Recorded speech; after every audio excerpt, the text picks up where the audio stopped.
Quand on est atteint de la maladie d'Alzheimer, il y a plusieurs intérêts effectivement pour être accompagné par un orthophoniste. Quand le patient va être à l'entrée de la maladie d'Alzheimer, ça va être important justement de pouvoir l'accompagner sur l'alimentation, la communication et puis la mémoire. AVS avec Philippe Robichon.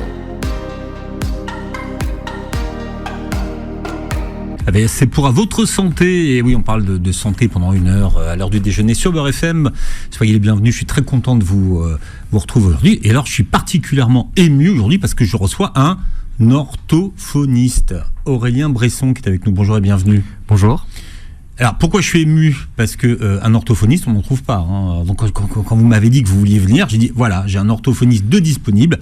Il a passé 1 heure avec nous. Vous êtes vice-président chargé de la prévention et de la promotion de la santé de la Fédération nationale des orthophonistes. Et puis, il faut noter que c'est un métier qui est majoritairement féminin.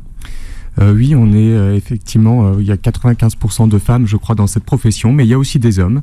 Et voilà, donc c'est une profession qui effectivement attire des hommes et des femmes et qu'on exerce à la fois auprès des enfants et auprès des adultes aussi. Mais je crois qu'on aura l'occasion de revenir dessus aujourd'hui. Oui, on est surtout là pour parler des orthophonistes et des adultes aujourd'hui. Pour vous placer sur l'échiquier du monde médical, vous êtes ce qu'on appelle un auxiliaire médical. Oui, alors on n'aime pas forcément trop le terme auxiliaire médical, on préfère... Mais moi j'ai regardé la nomenclature de la sécurité sociale, figurez-vous, et vous faites partie des auxiliaires médicaux. Alors pourquoi vous n'aimez pas ce... Alors effectivement, dans le terme auxiliaire médical, il y a cette idée d'être assistant médicaux, ce qui n'est pas notre cas. En fait, on est professionnel de santé et c'est vrai que c'est important de pouvoir montrer que on a notre domaine d'expertise que dans le champ du langage, de la communication, des fonctions exécutives, donc tout ce qui s'agit de planification, d'organisation de la pensée, de l'alimentation, de l'oralité aussi alimentaire, de l'audition, de la sensorialité. Voilà, tout ça c'est un peu le champ de compétences des orthophonistes et c'est important pour nous de montrer que justement on a cette expertise dans tous ces domaines, voilà, et qu'on n'est pas des auxiliaires. Mais vous êtes le spécialiste des mots. Alors des mots, oui, de la parole, des mots au sens large, de la parole, du langage, de la communication aussi. C'est-à-dire que nous, ce qui nous intéresse, c'est que la communication soit pas uniquement une communication formelle. C'est pas, contrairement au nom orthophoniste, comme son nom l'indique. Alors, ce qui veut dire la parole droite étymologiquement, ouais. Mais effectivement notre but c'est pas forcément de bien parler au sens formel du terme, mais c'est que les personnes puissent s'emparer d'une communication qui soit fonctionnelle, donc qui soit qui puissent utiliser, sur laquelle ils puissent s'appuyer, dans laquelle ils puissent être à l'aise pour communiquer et puis échanger avec leur entourage. C'est un métier en tension. Il y a certaines régions où il faut 1 an pour avoir un rendez-vous chez un orthophoniste. Comment est-ce que vous expliquez cette pénurie d'orthophonistes ? Parfois même plus d'1 an. C'est quoi, c'est le numerus clausus qui vous a touché vous aussi ou il y a pas de vocation ? Non, des vocations, il y en a. Il y a beaucoup de gens qui souhaitent devenir orthophonistes. C'est un métier, de par sa richesse, qui attire énormément de monde. Effectivement, il y a un problème démographique au niveau du numerus clausus aussi. Il n'y a pas assez d'orthophonistes qui sont formés par rapport aux besoins de la population. Et ça, c'est vraiment une problématique dont on a conscience. On interpelle la Fédération nationale des orthophonistes, on interpelle nos tutelles sur cette problématique. Et puis, au-delà de ça, on essaie de développer des solutions, justement, pour que les personnes puissent avoir plus facilement accès à un orthophoniste, parce que effectivement là ce qu'on voit et ce qui est inacceptable de notre part, c'est que les personnes qui auraient besoin d'orthophonie arrivent trop tard dans nos cabinets. On renonce aux soins carrément parce que vous allez voir, on donnera votre 06 à la fin de l'émission, puisque beaucoup de gens vous cherchent des orthophonistes. Alors j'ai mieux que ça. Qu'est-ce que vous avez comme outil innovant, comme on dit aujourd'hui ? Alors comme vous le dites, effectivement, le pire c'est le renoncement aux soins. C'est toutes ces personnes qui auraient besoin d'orthophonie et qui au bout d'un moment arrêtent d'appeler les orthophonistes de leur secteur, ou bien qui arrivent trop tard. Et on sait que quand on arrive trop tard chez un orthophoniste, il y a des handicaps surrajoutés, c'est-à-dire qu'il y a encore plus de choses. La prise en soin va être plus longue. Et donc, voilà, mieux que mon 06, comme vous dites, les orthophonistes ont développé déjà un site qui s'appelle Allo Ortho. Donc c'est allo-ortho.com.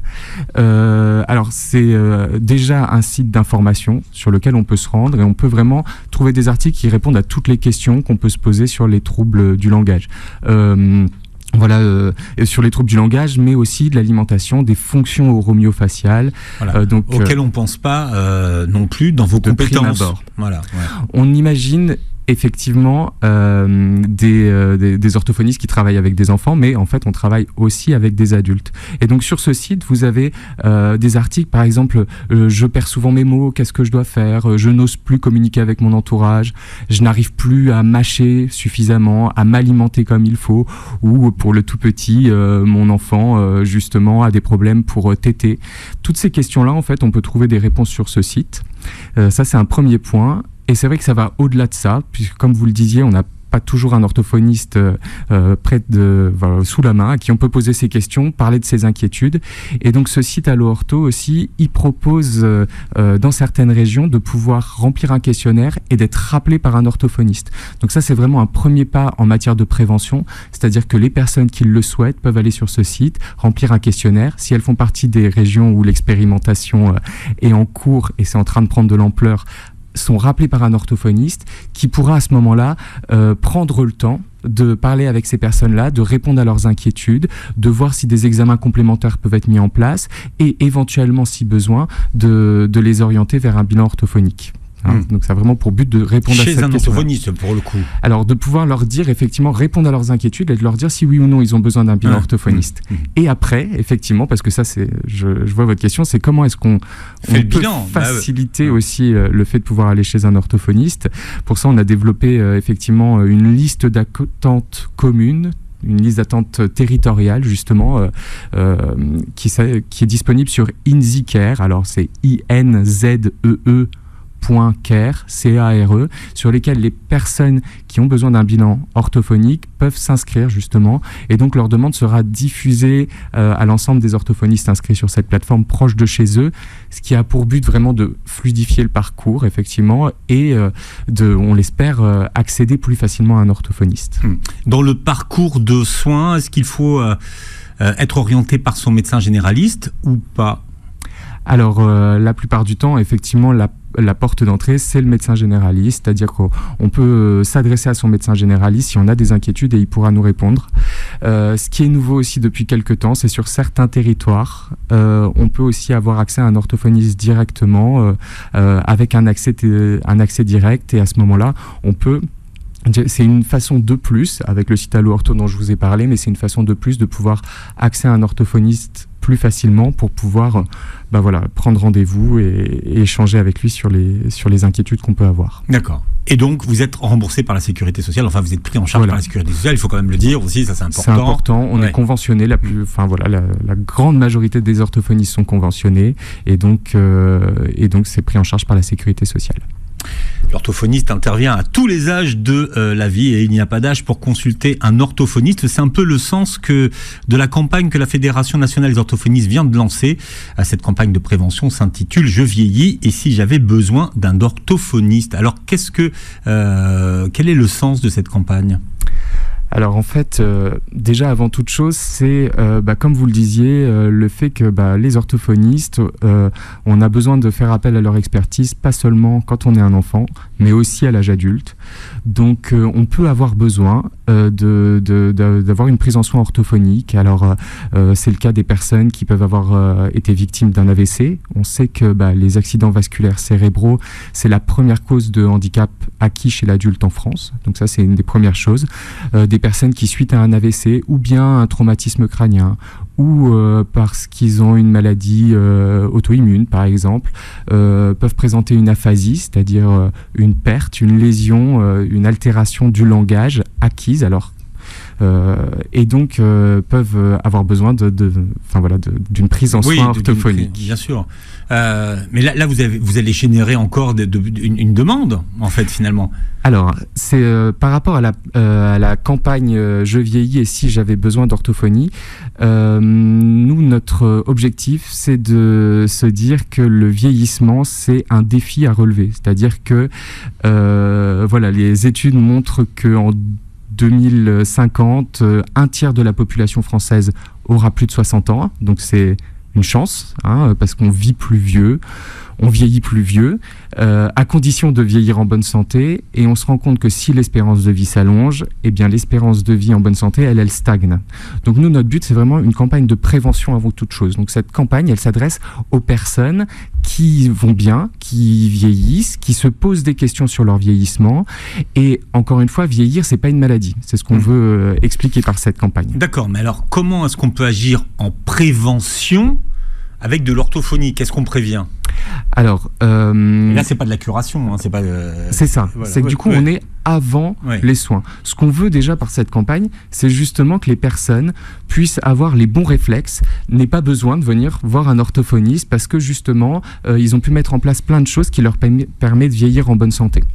Donc, on connaît tous la presbytie, hein, c'est le fait d'avoir la vision, enfin voilà, le vieillissement de la vision. Et ben, il y a aussi la presbyacousie aussi. La presbyacousie, c'est ça, c'est le vieillissement de l'audition. Il y a aussi la presbygueusie avec le goût, la presbyosmie avec l'odorat, la presbyphagie, c'est-à-dire qu'en vieillissant aussi, les capacités d'alimentation, de déglutition deviennent plus difficiles aussi. Et il y a aussi le vieillissement cognitif, c'est-à-dire qu'en vieillissant, on a besoin de plus de temps aussi pour réfléchir, pour communiquer aussi. On cherche plus ses mots, on a besoin de plus de temps pour suivre une conversation. Donc toutes ces choses-là, en fait, au niveau du vieillissement, on peut les accompagner. Ça peut être une forme de fragilité, en fait, si on n'adopte pas les bons réflexes. C'est-à-dire que chez certaines personnes, face à ces difficultés à réfléchir, elles se retirent des échanges, elles vont moins voir leurs amis, moins voir leur famille, elles vont aussi se retirer des activités qui leur tiennent à cœur aussi, hein. Elles vont arrêter de faire du sport, elles vont arrêter d'aller au yoga, de jouer de la musique, toutes ces choses qui stimulent intellectuellement et qui sont importantes. Donc nous, c'est déjà de pouvoir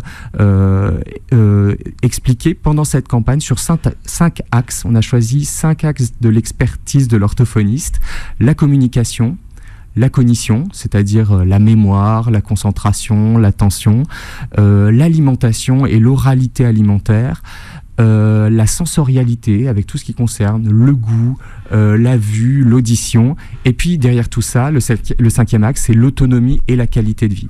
Et donc, on s'adresse aux personnes déjà en leur donnant un ensemble de conseils justement pour prendre soin et éviter ensuite de pouvoir tomber dans la fragilité. Voilà, l'orthophoniste peut traiter aussi les adultes, et c'est ce qu'on voit ce matin, pas seulement que les enfants. On parle d'orthophonie ce matin avec mon invité Aurélien Bresson, qui est vice-président de la Fédération nationale des orthophonistes en France. Et je rappelle que vous venez de lancer une campagne qui s'appelle « Je vieillis et si j'avais besoin d'orthophonie ». On a parlé de bilan orthophonique. En quoi ça consiste ? Alors le bilan orthophonique, il a pour but de mettre en avant, déjà de diagnostiquer si effectivement la personne a des difficultés. Il y a un diagnostic orthophonique qui peut être posé à l'issue de ce bilan orthophonique. Et puis c'est une rencontre où on recueille la plainte des bilans, où on voit les points forts, où on peut évaluer aussi les difficultés des patients, dans le but d'ensuite proposer une rééducation et plus largement une prise en soin orthophonique qui inclut le patient, qui est co-construite en quelque sorte, c'est-à-dire que les objectifs de prise en charge et les axes thérapeutiques, c'est pas nous qui les donnons aux patients, c'est ensemble, on décide de ce qui est important pour eux, de leurs priorités, et on travaille avec le patient en co-construction d'un projet thérapeutique et aussi avec les aidants, c'est-à-dire que les aidants, l'entourage aussi, on a vraiment cette habitude de pouvoir travailler avec le patient de manière écologique, c'est-à-dire en prenant appui sur son environnement. On peut être amené chez certains patients qui ne peuvent pas se déplacer dans notre cabinet à intervenir à domicile aussi, c'est le cas notamment pour les personnes plus âgées, et donc directement de pouvoir agir dans leur lieu de vie justement sur leurs activités de la vie quotidienne qui sont importantes pour eux, et d'adapter vraiment notre prise en soin pour qu'elle puisse être pertinente et qu'ils puissent s'en emparer au quotidien. Alors le trouble le plus fréquent dans la thérapie orthophonique pour les adultes, c'est l'aphasie dont vous avez commencé à parler tout à l'heure. C'est le trouble dont souffre Bruce Willis notamment.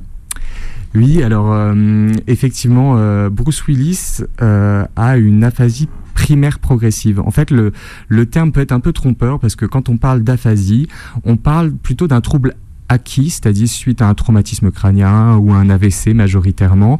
Et donc, dans ce cas-là, la prise en soin en orthophonie va être soit de rééduquer, soit d'accompagner, de compenser les difficultés pour aller mieux. L'aphasie progressive primaire dont souffre Bruce Willis, elle fait partie des maladies neuroévolutives ou neurodégénératives, même si elle s'appelle aphasie, c'est-à-dire que c'est une maladie qui fait partie de la même famille de la maladie d'Alzheimer, par exemple, de la maladie de Parkinson, toutes ces maladies qui évoluent, contre lesquelles il n'est pas possible de revenir en arrière. C'est-à-dire qu'on ne soigne pas. On ne soigne pas ces maladies. C'est ça qu'il faut comprendre.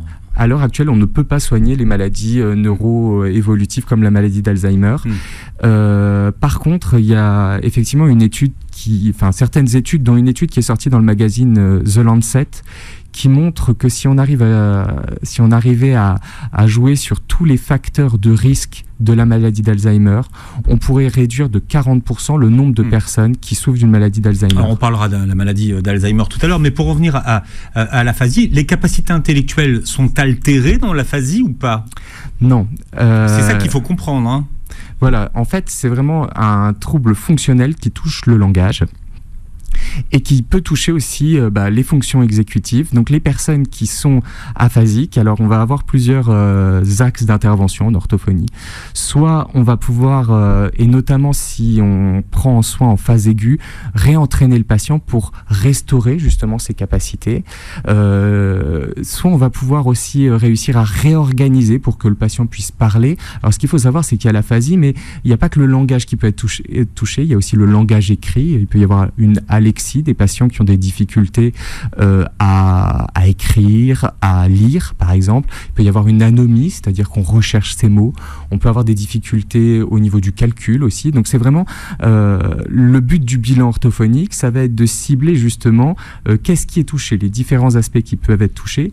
Et comme je vous le disais, l'impact dans la vie quotidienne.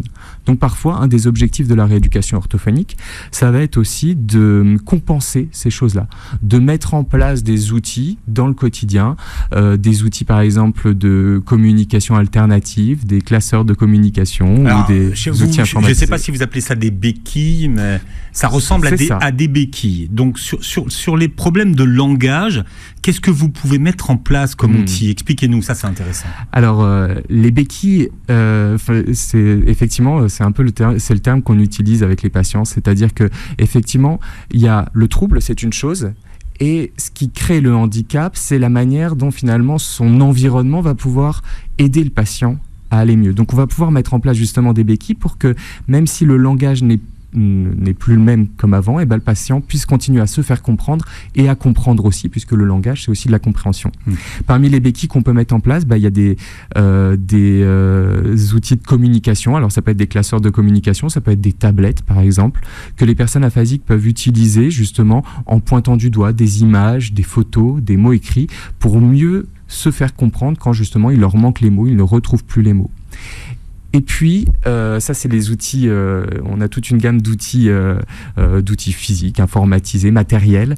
Et puis il y a aussi l'entourage. L'entourage est une béquille pour le patient qui a des difficultés de communication.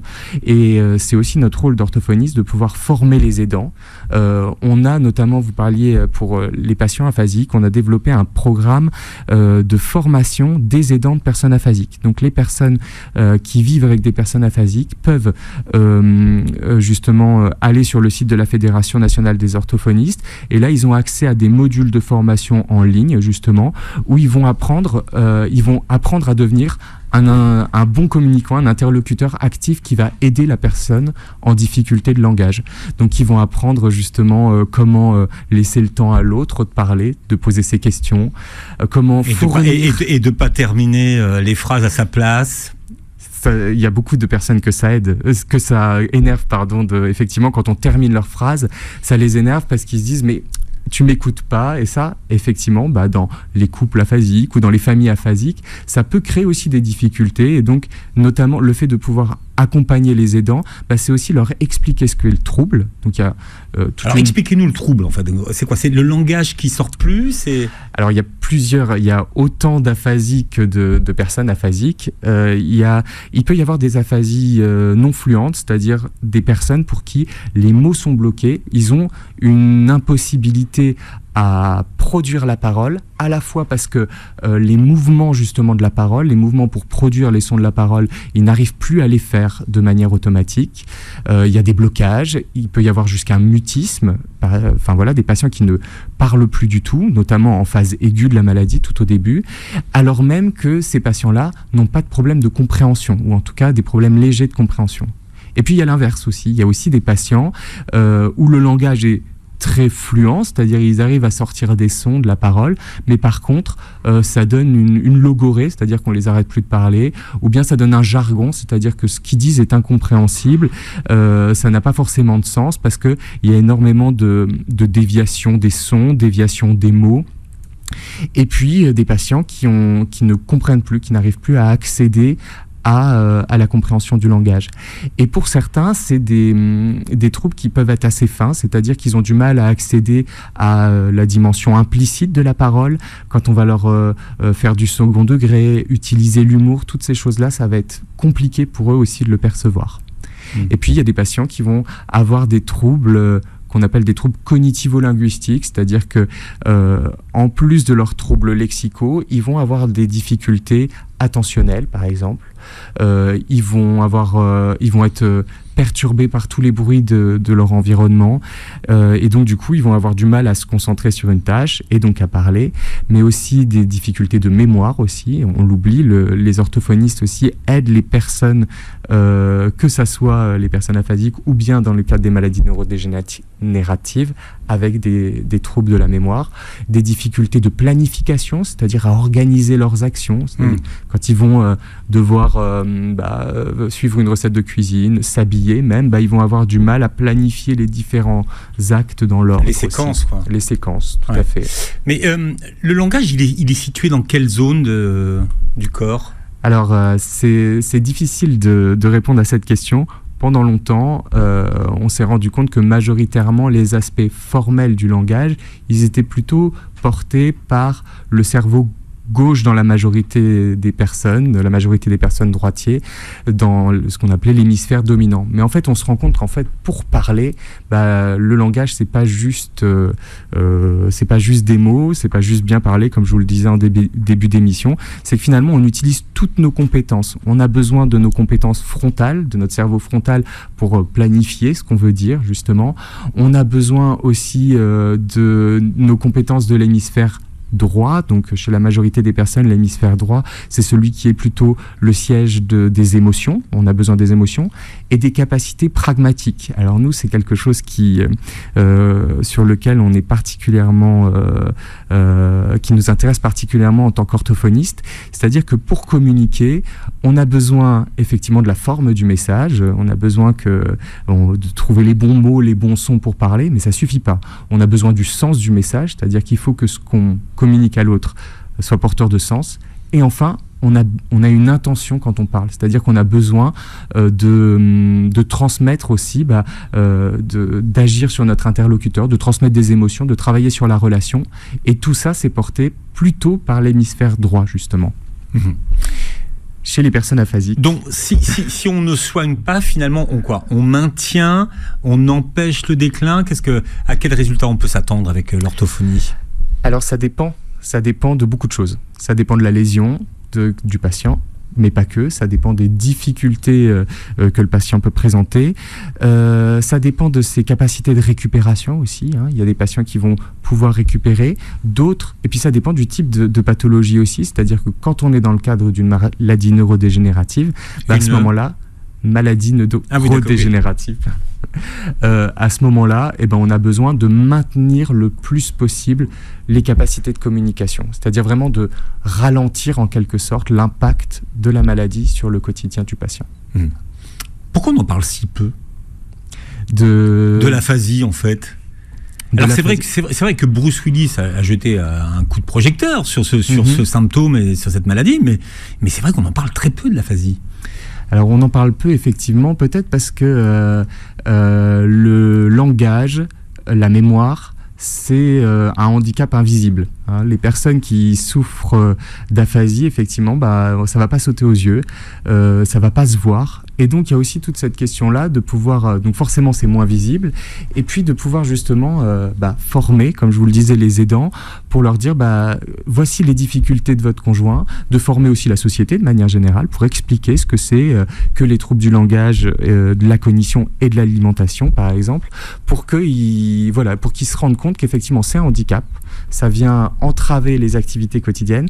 On le voit pas, alors tout de suite on a des préjugés, on se dit mais il le fait exprès, les gens ne comprennent pas et on peut pas leur reprocher. Et donc voilà, ce but c'est aussi d'informer, c'est un des objectifs de cette campagne Je vieillis et si j'avais besoin d'orthophonie, c'est aussi de pouvoir informer le grand public sur ce que sont les troubles du langage, de l'alimentation. On va en parler. La Fédération nationale des orthophonistes vient d'annoncer sa campagne de prévention intitulée cette année « Je vieillis et si j'avais besoin d'orthophonie ».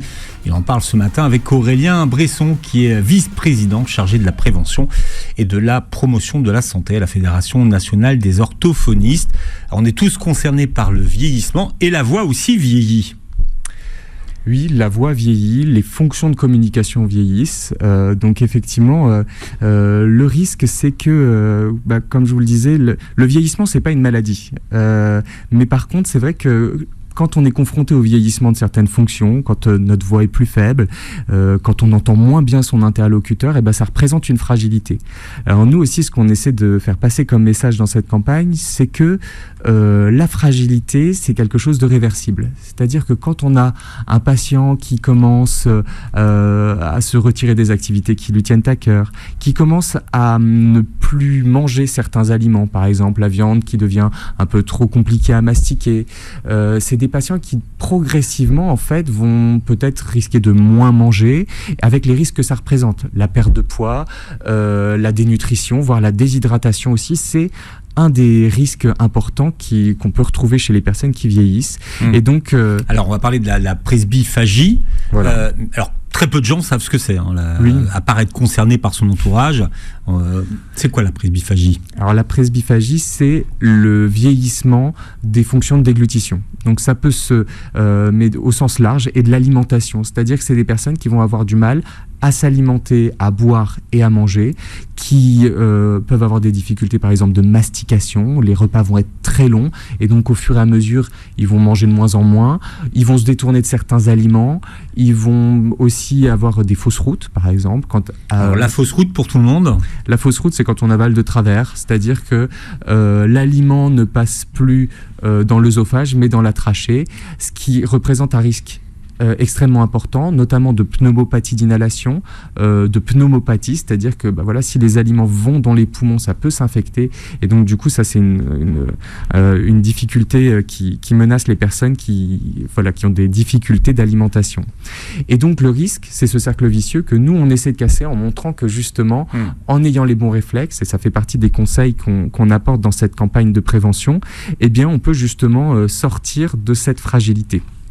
Alors beaucoup qui nous écoutent vont dire mais qu'est-ce que ça fait un orthophoniste dans ce genre de troubles, surtout que ce sont des troubles qui s'installent lentement, donc la personne s'en rend pas forcément compte et souvent c'est l'entourage qui peut observer que les choses sont plus comme avant. Souvent, c'est l'entourage, effectivement, qui a besoin d'accompagnement, qui repère certains signes. Oui. Et c'est aussi à ces personnes-là qu'on s'adresse, en fait. Parce que certains signes peuvent être plutôt dus au vieillissement normal. Et ils savent pas forcément. Est-ce que ça fait partie du vieillissement normal ? Et dans ce cas, ça veut pas dire qu'on n'a rien à faire, mais il y a des choses à faire. Ou bien est-ce qu'il y a vraiment des signes d'inquiétude ? Et là, à ce moment-là, c'est important de pouvoir justement voir un orthophoniste. Alors, je vous parlais de prévention parce qu'effectivement, on se rend compte que là, l'orthophoniste a un rôle à jouer énorme sur les facteurs de protection, notamment des maladies neurodégénératives. C'est-à-dire que si on arrive à prendre en soin, par exemple, la presbyacousie dont vous parliez tout à l'heure. Si on arrive justement... Alors la presbyacousie, pour ceux qui nous écoutent, c'est le vieillissement de l'audition. Donc si on arrive justement à accompagner les personnes par un appareillage, mais aussi par un suivi en orthophonie pour qu'ils puissent entendre mieux, si on arrive aussi à les accompagner dans le domaine de la nutrition, dans le domaine de la stimulation cognitive, des liens sociaux, si on arrive justement à bien prendre en compte leurs difficultés quand ils ont eu un traumatisme crânien et qu'on arrive à les accompagner à les suites de ce traumatisme crânien, on arrivera justement à réduire le risque d'entrer dans une maladie neurodégénérative. Donc pour nous, c'est vraiment un point essentiel. C'est une façon justement de faire en sorte que les personnes n'aient pas besoin de venir chez un orthophoniste. Vous commencez par moins entendre, donc finalement, bon... On fait répéter les autres. Vous êtes en retrait, voilà. La communication est moins naturelle parce que si on a, si on a besoin de porter sa voix, de répéter, les gens vont faire l'effort un petit temps et puis au bout d'un moment, l'entourage, encore une fois, d'où l'importance de pouvoir accompagner l'entourage et travailler avec eux. L'entourage du coup arrête de faire l'effort et puis finalement on laisse la personne qui vieillit plutôt sur le côté, alors même que des solutions existent justement pour pouvoir les remettre dans la communication, continuer à ce qu'ils prennent part à la vie sociale. Quel intérêt, Aurélien, y a-t-il à consulter un orthophoniste lorsqu'on est atteint de la maladie d'Alzheimer ? Alors, quand on est atteint de la maladie d'Alzheimer, il y a plusieurs intérêts effectivement pour être accompagné par un orthophoniste le plus tôt possible. C'est-à-dire que quand le patient va être dans une maladie, à l'entrée de la maladie d'Alzheimer, ça va être important justement de pouvoir l'accompagner. Sur tous ces facteurs-là, sur l'alimentation, on se rend compte que chez les patients qui sont atteints de la maladie d'Alzheimer, il peut y avoir aussi des difficultés d'oralité, c'est-à-dire des difficultés à percevoir en bouche les aliments, les goûts, donc on va pouvoir prendre en charge cet aspect-là. La communication, c'est-à-dire pouvoir maintenir le langage le plus longtemps possible, justement. Et puis la mémoire, c'est-à-dire mettre en place des stratégies, ces béquilles dont vous avez parlé de ces béquilles mnésiques, mettre en place par exemple des calendriers, des systèmes de rappel, organiser la maison, l'environnement du patient justement pour qu'il puisse en fait être autonome le plus longtemps possible. Notre expertise et notre objectif, c'est vraiment l'autonomie des personnes âgées, que ça soit l'autonomie des personnes âgées, de toutes les personnes âgées ou bien de celles qui présentent une maladie neurodégénérative. Même si on ne guérit pas de la maladie d'Alzheimer, mais c'est vrai que vous, le but, c'est de maintenir ce lien le plus longtemps possible. Comment est-ce que vous agissez, par exemple, et de quel outil disposez-vous pour la mémoire et l'entretien de la mémoire ? Alors, la mémoire, le meilleur des outils pour entretenir la mémoire, c'est l'utilisation de notre mémoire dans les activités du quotidien. Donc, on va vraiment partir de ce qui tient à cœur, de ce qui est important pour le patient. On va partir de ses besoins, de ce qu'il fait dans son quotidien justement, et on va permettre qu'il puisse continuer à le faire le plus longtemps possible. Donc on va pas forcément notre rôle. Alors il y a aussi tout un travail effectivement de stimulation cognitive aussi qu'on va pouvoir faire avec le patient, c'est-à-dire qui peut l'amener à utiliser son attention, sa mémoire, ses fonctions exécutives quand je vous en parlais, mais toujours dans quelque chose qui fait sens. C'est-à-dire qu'on va pas faire de la gym du cerveau avec le patient, on va pas lui proposer des exercices qui n'ont pas de sens, on va toujours essayer de lui proposer d'entraîner ses fonctions exécutives, mais vraiment dans des actes du quotidien, continuer à prendre les transports en commun, continuer à faire ses comptes, par exemple, c'est pour les patients qui le font, continuer à s'alimenter, continuer à échanger avec leurs proches et avec leur entourage. Et ça, à quelle fréquence ? Alors, le pouvoir, disons que la fréquence des soins en orthophonie est capitale. C'est-à-dire que plus on va pouvoir les voir fréquemment, mieux ça va être. Mais c'est pas toujours possible. C'est pas toujours possible du fait, justement, comme vous l'avez dit, des listes d'attente dans le cabinet. La disponibilité. Voilà. Ouais. Et donc, encore une fois, le fait de pouvoir transposer ce qu'on fait dans notre cabinet ou ce qu'on fait auprès du patient dans leur quotidien, faire en sorte que ça soit pas juste 3/4 d'heure d'une séance d'orthophonie auprès du patient, mais qu'il puisse tous les jours continuer à entraîner ces capacités-là, c'est quelque chose d'essentiel pour nous. À noter que le travail de l'orthophoniste peut être couplé avec d'autres spécialités. Bien sûr, on travaille vraiment de manière très rapprochée justement avec les autres professionnels. Alors, comme vous l'avez dit, déjà, tous les professionnels du monde médical, les neurologues, les ORL, les gériatres, et puis aussi, j'en oublie, oui. Et puis aussi tous les professionnels, tous les professionnels de santé, les ergothérapeutes, les psychologues, les orthoptistes aussi, parce qu'effectivement, on travaille beaucoup sur des aspects. Orthoptiste, pour tout le monde, c'est la rééducation des yeux et de la vision et de la motricité oculaire. Donc effectivement, nous on va travailler avec le patient d'une manière globale, c'est important. On va travailler sur sa lecture, et donc pour pouvoir lire, pour pouvoir parler, pour pouvoir communiquer, on a besoin de tous nos sens, et donc du coup on va être amené aussi à travailler en partenariat justement avec tous ces autres professionnels qui gravitent autour du patient. Et donc en fait la prise en soin du patient, elle n'est pas arrêtée à un moment donné, c'est-à-dire que elle va être amenée à évoluer en même temps que le patient va évoluer, en même temps que la maladie du patient va évoluer. Il va y avoir des moments où on va peut-être avoir une prise en soin qui va être plus rapprochée, plus intensive, des moments où on va faire des pauses thérapeutiques, c'est-à-dire qu'on va être amené à dire au patient, pendant quelques mois on va pas se revoir, on va peut-être privilégier d'autres interventions ou pas d'intervention, et par contre on va se donner rendez-vous un petit peu plus tard. Donc on va vraiment moduler notre prise en soin en fonction du patient, de ses besoins et de l'avancée de sa maladie. Vous parlez moins de la maladie de Parkinson. Est-ce que ça veut dire que l'orthophonie n'est pas adaptée à la maladie de Parkinson ? Alors si effectivement, dans les maladies neurodégénératives, on a beaucoup parlé de la maladie d'Alzheimer, c'est la maladie sur laquelle on met beaucoup l'accent. Non, mais c'était sur votre site, je disais que même sur le site, il n'y a pas grand-chose sur la maladie de Parkinson. Alors pourtant, la maladie de Parkinson, c'est effectivement une maladie sur laquelle l'orthophonie va être essentielle. Ça va être un partenaire effectivement essentiel, comme toutes les maladies qui concernent aussi la motricité, à la fois parce que la parole va être beaucoup plus difficile, donc les aspects moteurs de la parole vont être compliqués. On va parler de dysarthrie, c'est-à-dire que les patients vont avoir plus de mal à articuler leurs paroles, à programmer leurs paroles, donc on va intervenir là-dessus. Bien sûr, l'alimentation va être beaucoup plus compliquée aussi, donc on va avoir tout un travail autour de l'accompagnement et la rééducation de la déglutition. Et puis aussi, dans la maladie de Parkinson, il peut y avoir aussi des aspects cognitifs qui nécessitent une prise en soin en orthophonie. De la même manière que la maladie de Charcot aussi va être accompagnée par des orthophonistes, la démence à corps de Lévy, il y a effectivement tout un ensemble de maladies neuroévolutives, et donc du coup dans la sclérose en plaques aussi, pareil. Et donc effectivement, l'intervention orthophonique dans le soin, dans le panel de soins autour de ces patients va avoir une place centrale. Oui, votre spectre est large. Voilà. J'aimerais qu'on rappelle un petit peu les nouveaux outils que vous avez mis en place pour ceux qui nous écoutent. Alors, effectivement, le premier, c'est allo-ortho, ortho.com. Donc ça, c'est la plateforme sur laquelle on peut avoir des informations, des réponses à des questions, et on peut être mis en lien avec un orthophoniste qui va nous accompagner et répondre à nos questions.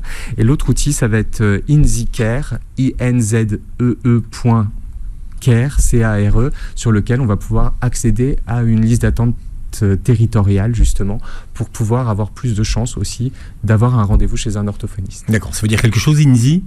Alors c'est le nom du dispositif qu'on utilise. D'accord. Savoir pourquoi ils ont cherché InZeeCare. InZi.care, voilà. D'accord, bien. Maintenant on a retenu. Aurélien Bresson, vice-président chargé de la prévention et de la promotion de la santé de la Fédération nationale des orthophonistes, était avec nous ce matin. C'est assez rare d'avoir un orthophoniste en direct sur ce plateau, pour le souligner. Vous réécouterez l'émission sur beurrefm.net et puis sur toutes les plateformes qui reprennent l'émission, et vous verrez la vidéo sur notre chaîne YouTube. Merci d'avoir été avec nous. Merci à vous, bonne journée. Et passez une très belle journée santé sur Beurre FM.